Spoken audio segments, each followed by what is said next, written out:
স্বপ্নের জাল বোনা নীরবে দিন গোনা এ যেন রাত জেগে সুখ রচনা স্বপ্নের জাল বোনা নীরবে দিন গোনা এ যেন রাত জেগে সুখ রচনা বলে মন যেন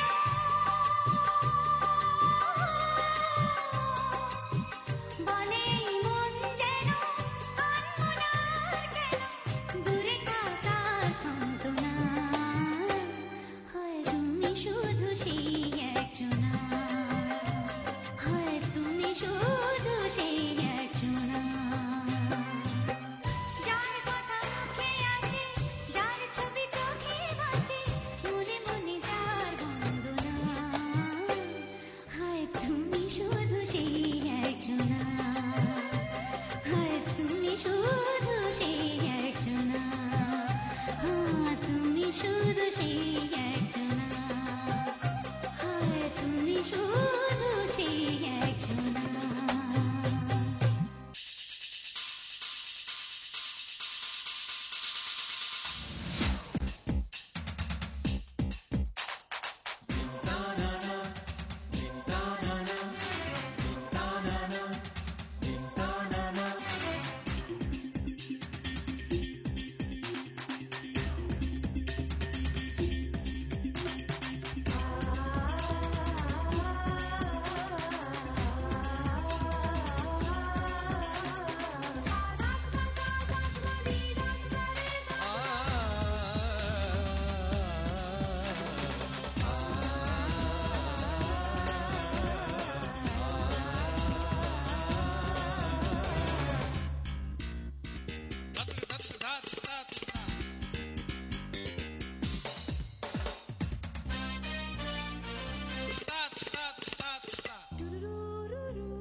মেঘের পালক চাঁদের নোলক কাগজের খেয়া ভাসছে,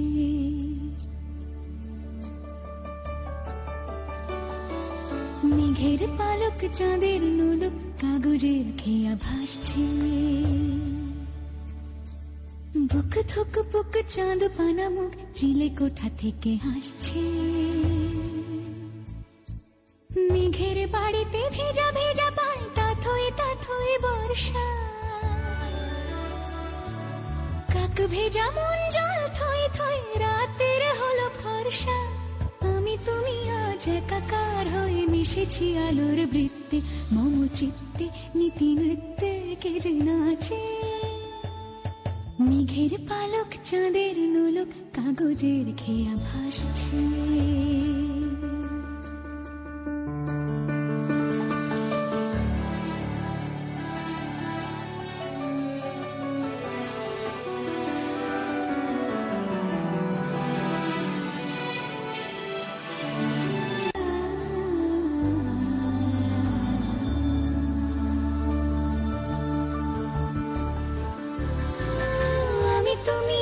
একাকার হয়ে মিশেছি আলোর বৃত্তে, মম চিত্তে নীতি নিত্যে কে যে নাচে, মেঘের পালক চাঁদের নোলক কাগজের খেয়া ভাসছে।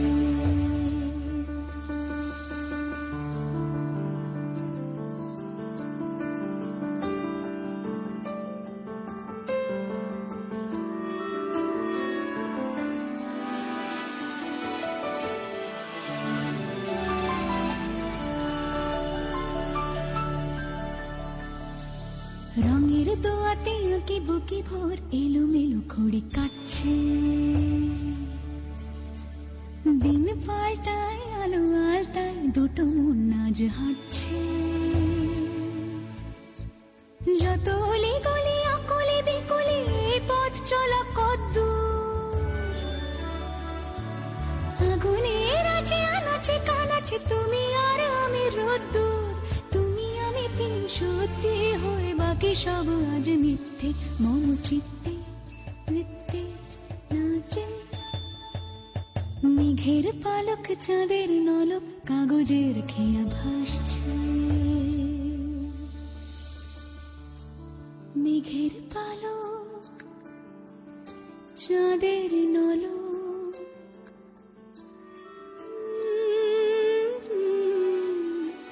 কাগজের খেয়া ভাসছে।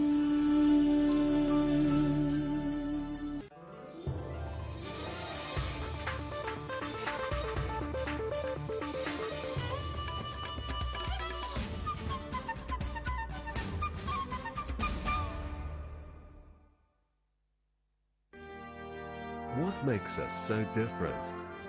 Elegant, spectacular, comfortable, contemporary. Marble Furnishing knows you, knows what to offer.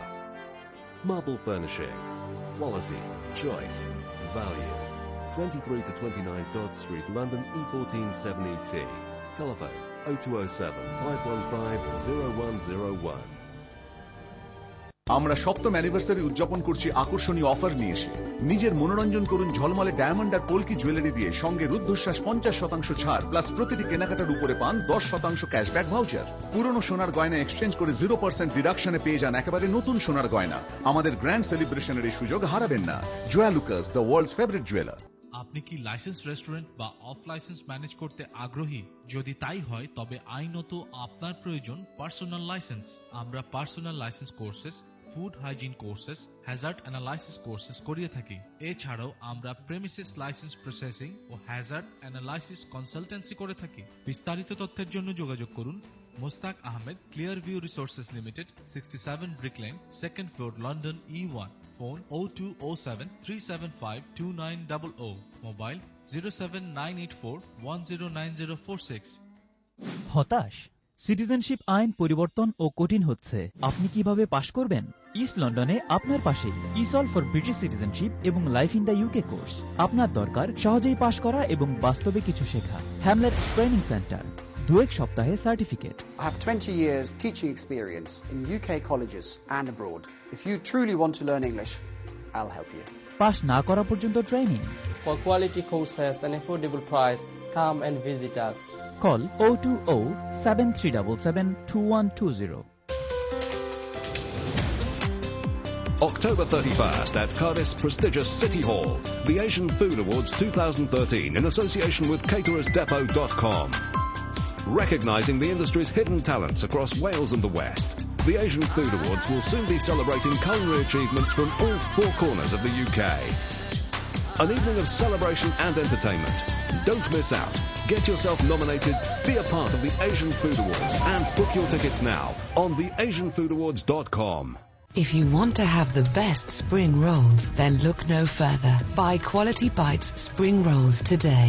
The crispiest pastry, filled with only the finest lamb, chicken, and freshest vegetables. 100% premium halal foods. Quality Bites, any three for $9.99. Now available at your local store. ঘরের shopping এর জন্য চাই ঝামেলাবিহীন দোকান, আর এই তালিকায় lime house cash and carry আমার প্রথম পছন্দ। Free car park, free car wash, free car park ও প্রি কার ওয়াশের সুবিধা নিয়ে lime house cash and carry আপনিও আসতে ভুলবেন না। আপনার কলেজ কি হোম অফিস কর্তৃক সাসপেন্ডেড? আপনার ভিসার মেয়াদ কি বাড়ানোর প্রয়োজন? তাহলে আজই আসুন এমপ্রেস কলেজ অফ লন্ডন, একটি হোম অফিস অনুমোদিত ও টিয়ার 4 লাইসেন্স কলেজ। আমাদের রয়েছে বিভিন্ন ডিপ্লোমা, পোস্ট গ্রাজুয়েট ও বিভিন্ন শর্ট কোর্সেস। আমরা 1 ঘন্টার মধ্যে কাজ ও 3 দিনের মধ্যে এসএল ও সিটিজেনশিপ সার্টিফিকেট দিয়ে থাকি।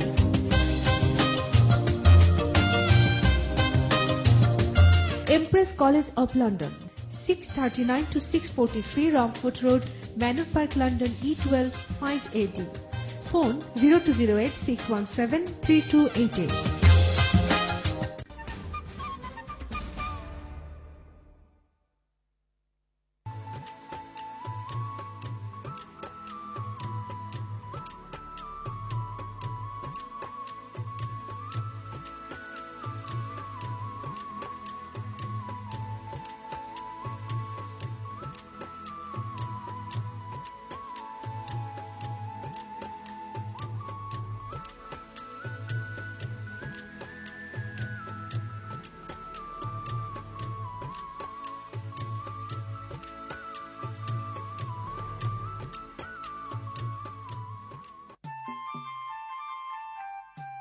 বৃহত্তর ময়মনসিংহের অবস্থান মেঘালয়ের পায়ের কাছে।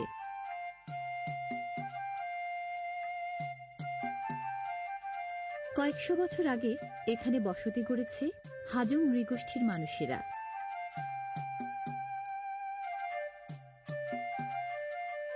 শ্রীবর্দী, হালুয়াঘাট, নালিতাবাড়ি, সুসং দুর্গাপুর এবং কলমাকান্দা এলাকাতেই বেশি দেখা যায় ওদের।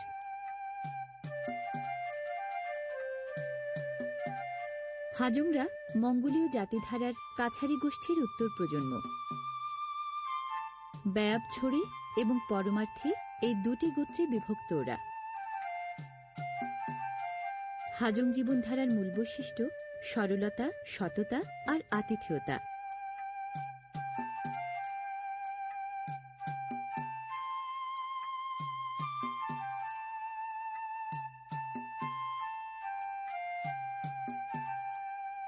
দেশে প্রায় 12,000 হাজং আছে সব মিলিয়ে।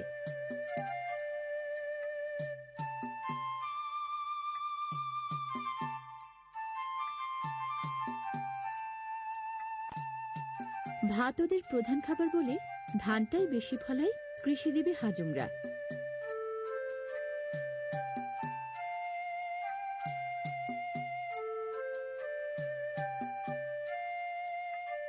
অলসতা একদম নেই ওদের মাঝে। বিশেষ করে মেয়েরা খুবই পরিশ্রমী, সব রকম কাজেই সমান পটু।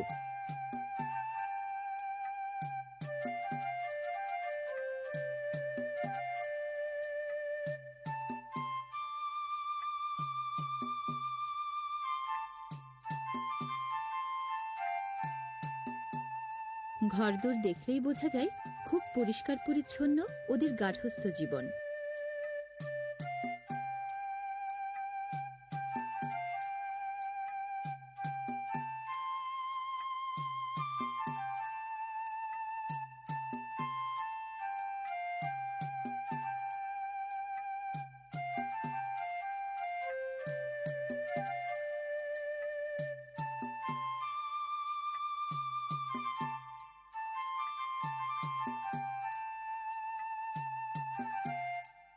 পানি সংগ্রহ, কাপড় শুকানো, গোসল সহ গেরস্থালী কাজের অনেকটাই ওরা সারে ধারে কাছের পাহাড়ি নদীতে। হাজংদের সরল জীবনযাত্রা এগিয়ে চলে সহজ প্রকৃতির সাথে মিলেমিশে।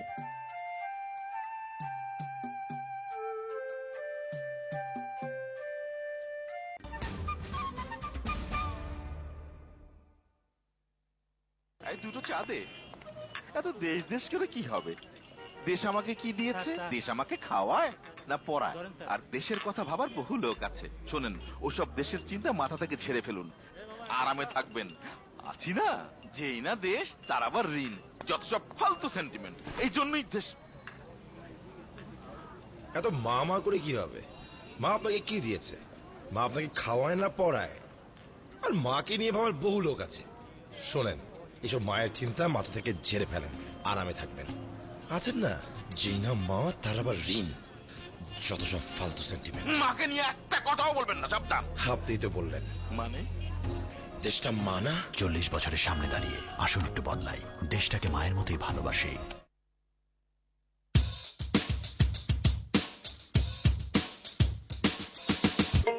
সিলেটের সুবিদ বাজারের নিকুঞ্জ আবাসিক এলাকায় সম্পূর্ণ ভেজাল মুক্ত বাউন্ডারি ওয়াল দেয়া 7.15 ডেসিমেলের একখণ্ড জমি বিক্রি হবে। শুধুমাত্র আগ্রহী ক্রেতাগণ যোগাযোগ করুন। জাভেদ চৌধুরী, ফোন 07846754141।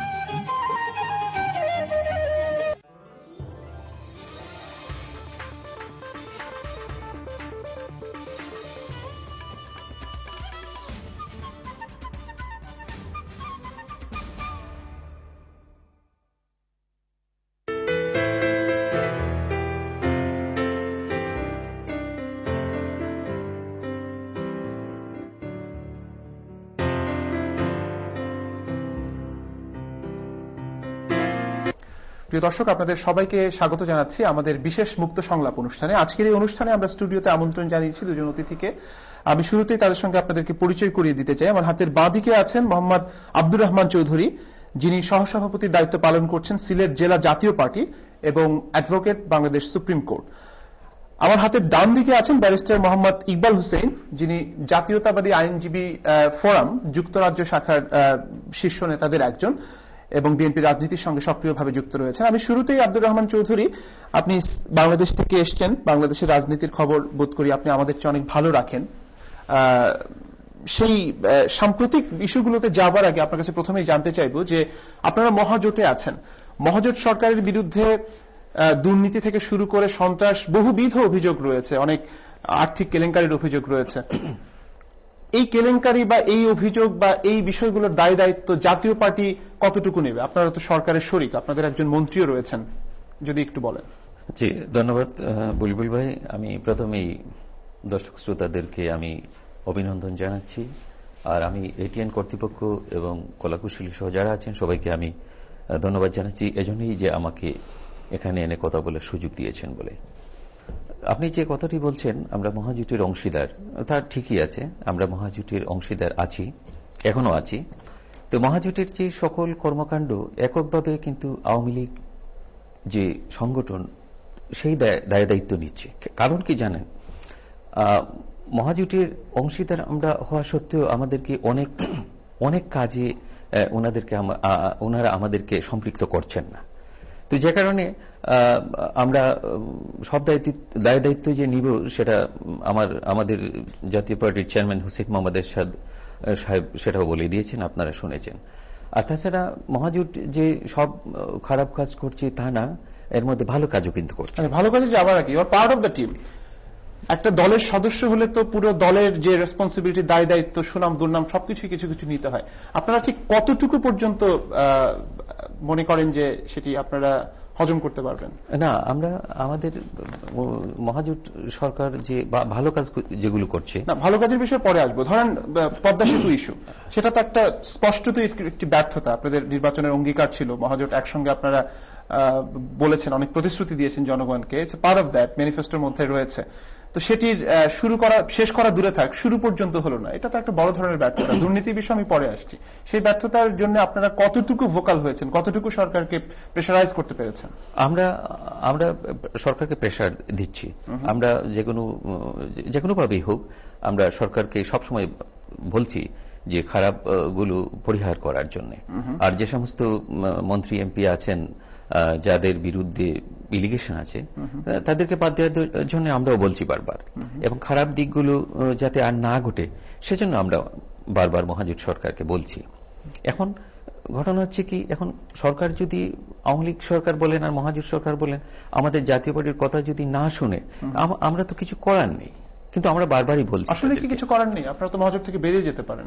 না, মহাজোট থেকে বেরিয়ে যাবার প্রশ্নটা এখন এই মুহূর্তে আসছে না, সময় বলে দেবে সেটা। আচ্ছা, আসবো আপনার কাছে। আমি একটু ইকবাল আপনার কাছে আসতে চাই। বিএনপির যারা শীর্ষ পর্যায়ে নেতৃবৃন্দ রয়েছেন তারা বলছেন যে বিএনপি কঠোর কর্মসূচি দিচ্ছে না জনগণের কথা চিন্তা করে, কিন্তু সেটার কিন্তু ভিন্ন একটি বিশ্লেষণও রয়েছে। দল হিসেবে বিএনপির সাংগঠনিক অবস্থা এতটাই নাজুক বলে অনেকে বলে থাকেন, অভিযোগ করে থাকেন, যে কারণে আসলে বিএনপি সোজা হয়ে দাঁড়াতে পারছেন না, উঠে যেতে পারছেন না। কেননা কেন্দ্রীয় পর্যায় থেকে শুরু করে একেবারে তৃণমূল পর্যায়ে বিএনপির মধ্যে এক ধরনের সাংগঠনিক মেরুকরণ রয়েছে এবং বলা যায় যে এক ধরনের দুর্বলতা রয়েছে। এই অভিযোগটিকে আপনি কিভাবে মূল্যায়ন? ধন্যবাদ বুলবুল ভাই আপনাকে, আর ধন্যবাদ এটিএন বাংলা সকল দর্শকদেরকে আমাকে আপনার কর্তৃপক্ষকে এখানে ডাকার জন্য। আসলে প্রথম আপনি যে কথাটা বললেন যে সাংগঠনিক দুর্বলতা, এটা আসলে কথাটা আমি আপনার সাথে সহমত পোষণ করতে পারছি না। আসলে বিএনপিকে, আমার কথা না, অনেকে এই অভিযোগটি করে বলতে পারে, অভিযোগ করতে পারে, কিন্তু আসলে অভিযোগের সত্যতার অভাব রয়েছে। আপনি যদি বিএনপির দিকে তাকান, গত 4.5 বছরে বিএনপি চেষ্টা করছে প্রতিটা ক্ষেত্রে সহনশীলতা দেখাতে, সর্বোচ্চ ত্যাগ, সর্বোচ্চ ছাড় দিয়ে যে মানুষকে, বিশেষত আমাদের দেশের, আমরা রাজনীতি করি জনগণের জন্য, আমার নেত্রী রাজনীতি করেন জনগণের জন্য, জনগণকে যতটা কষ্ট কম দিয়ে সম্ভব, যতটা সম্ভব সহনশীল ভঙ্গি প্রসেসে করার জন্য যে রাজনীতিক যে বিভিন্ন নেগোসিয়েশন বলেন বা রাজনীতিক যে আমরা যেটা আমাদের উদ্দেশ্য বা সাকসেস যেটা চাই, but to give the least trouble to the people. সুতরাং আসলে আমাদের সংগঠন আসলে দেখেন, সেটা তো আপনারা বক্তৃতার মঞ্চে বলেন, টকশোগুলোতে বলেন। আমরা তো দেখলাম যে যারা এসএসসি পরীক্ষা দিচ্ছে, এইচএসসি পরীক্ষা দিচ্ছে, পরীক্ষার্থীদের পরীক্ষার মাঝখানেও আপনারা হরতালের মতো কর্মসূচি দিয়েছেন, অবরোধের মতো কর্মসূচি, পরীক্ষা পিছিয়েছে, ছেলেমেয়েরা রেজাল্ট খারাপ করেছে বলে মাননীয় প্রধানমন্ত্রী অভিযোগ করেছেন। কাজেই এই যে দাবি করছেন যে আপনারা জনগণের দুর্ভোগের কথা চিন্তা করেন, এটা কি সর্বক্ষেত্রে? জি, এটা সত্যতা আমি আপনাকে বলি। দেখেন, আজকে আওয়ামী লীগ যে পরিমাণ অন্যায়, জুলুম, নির্যাতন বিএনপি তথা বিরোধী দলের উপরে করেছে, আর আপনি যদি বিএনপির আমলের দিকে দেখেন, আওয়ামী লীগ যেখানে এবং অন্যান্য পার্টি 91 থেকে 96 সেখানে 173 দিন হরতাল দিয়েছে। আপনি দেখেন যে পরিমাণ অন্যায়, অত্যাচার এবং দুর্নীতি, তো এটা তথৈবচ। এগুলির জন্য আমরা যে কতদিন হরতাল দিয়েছে, যদি ব্যক্তিগতভাবে আমি বলি, আমরাও হরতাল চাই না, দলীয় ভাবে চাই না। আর যে কথা বলেন যে এসএসসি পরীক্ষার সময় আপনারা মানুষকে, আওয়ামী লীগ এবং মহাজোট মানুষকে অন্যায় করতে করতে, মারতে মারতে এমন অবস্থায় নিয়ে গেছেন, দেয়ালে পিঠ না, দেয়ালে আসলে চামড়া ঠেকে গেছে। ওই অবস্থায় আমরা চেষ্টা করছি। আজকে যদি সরকার বারবার আমাদেরকে ঠেলে দিচ্ছে হরতালের দিকে, দেখেন আমার স্পষ্ট খেয়াল আছে। হরতালের আমি একটু সেই প্রসঙ্গে যাবার আগে, আপনি যে বলছেন যে হরতালে আপনাদের সাংগঠনিক দুর্বলতা, এটা আপনি স্বীকার করতে নারাজ, কিন্তু আমরা পত্রপত্রিকা থেকে শুরু করে টেলিভিশন চ্যানেলগুলোতে দেখেছি যে বিশ্লেষণগুলো হয়েছে, ফুটেজগুলো হয়েছে, বেশিরভাগ ক্ষেত্রেই আপনাদের হরতালের কাজটি করে দিয়েছে জামায়াত ইসলামী বা শিবিরের কর্মীরা। যে আসলে হরতালের ক্ষেত্রে তো আসলে আমরা নাম ডেকে ডেকে নেই না। এখানে হলো যে আমাদের পার্টি এবং জোট হরতাল ডাকে, জনগণের ব্যাপক সম্পৃক্ততা থাকে। তবে এই কথা আমি আপনার সাথে স্বীকার করব, হ্যাঁ, হিংস্রতার দিক দিয়ে বিএনপি কিছুটা পিছিয়ে আছে। সুতরাং জ্বালাওপুরা অন্যান্য দলের চেয়ে, স্পেশালি আওয়ামী লীগের চেয়ে বিএনপি পিছিয়ে আছে। আমরা চেষ্টা করি যে কিভাবে পিছিয়ে আছে, একটু যদি পরিসংখ্যান দিয়ে বলেন। এরকম কোন পরিসংখ্যান আছে যে বিএনপির আমলে হরতালের আগের দিন কতগুলো গাড়ি পোড়ানো হয়েছে, বিএনপি যখন বিরোধী দলে থাকে, আওয়ামী লীগ যখন ছিল তখন কতগুলো গাড়ি পোড়ানো হয়েছে, আসলে দেখেন হরতাল অগ্নিদগ্ধ করা হয়েছে? অবশ্যই বিএনপির পরিমাণ তো অনেক কম হবে আপনি মনে করেন, কিন্তু সেটি কোন পরিসংখ্যান আছে? পরিসংখ্যান তো আমরা হরতাল করছি 40 দিনের মতো, আওয়ামী লীগ হরতাল করছে 173 দিন। আমি সহিংসতার ক্ষেত্রেও আমরা যথেষ্ট কম করার জন্য, এবং এক্ষেত্রে আমরা যতটা কম করা যায়, আসলে তো পার্টি থেকে কোনো ইনস্ট্রাকশন থাকে না, কেউ অতি উৎসাহী হতে আর হরতালে কি করা হবে না, আমরা তো শান্তিপূর্ণভাবে যে আমাদের প্রতিবাদের ভাষা গণতান্ত্রিক হিসাবে আমরা হরতাল করতেছি, আমরা চাই না সহিংসতা, অবশ্যই চাই না। আর যে হরতালের ক্ষতির কথা বললেন, এবিবিএস এর যে সভাপতি বক্তব্য দেখলাম, হরতালে একদিনে আমাদের দেশে বর্তমানে 1.5 থেকে 2,000 কোটি টাকা লস হয়। বিএনপি দেশের কথা আমাদের নেত্রী ভাবেন বলেই কিন্তু আমরা চাই না সর্বোচ্চ পর্যায়ে হরতাল না দিয়ে, এবং প্রতি ক্ষেত্রে আমরা যতটা সম্ভব যে এটা পিছিয়ে এসে আমাদের কৌশলগতভাবে যে চেষ্টা করি অন্যভাবে নিয়ে আমাদের এই জিনিসটা অ্যাচিভ করতে পারি। জি, ব্যারিস্টার ইকবাল, আসবো আপনার কাছে। আমি আবার একটু জনাব রহমান আপনার কাছে আসতে চাই। 5টি সিটি কর্পোরেশন নির্বাচনে মহাজোট প্রার্থীদের যে ভরাডুবি, সেই ভরাডুবির ক্ষেত্রে অনেক ধরনের বিশ্লেষণ রয়েছে, এবং সেই বিশ্লেষণের একটি বড় জায়গা জুড়ে রয়েছে হেফাজতে ইসলাম। সেটি কতটুকু ফ্যাক্টর হিসেবে কাজ করেছে বলে আপনি মনে করেন? হ্যাঁ, বুলবুল, আমি বলি যে 5টি সিটি কর্পোরেশন নির্বাচন যে ইতিমধ্যে হয়ে গেছে, এটা মহাজোটের প্রার্থী ছিল না। এটা একটা আপনারা সমর্থন করেন না? আমরা সমর্থন করিনি। একটাতে গাজীপুরেরটাই আমরা করেছিলাম, যেমন সিলেট সিটি কর্পোরেশন বা আরো যেগুলো নির্বাচন হয়েছে। কিন্তু আপনারা তো প্রার্থীও দেননি। আমরা প্রার্থী দেইনি, এজন্য সমর্থনও দেইনি আমরা। তো গাজীপুরের কথা যেটা বলছেন, সেখানে আমরা শেষ মুহূর্তে আমরা সমর্থন দিয়েছি।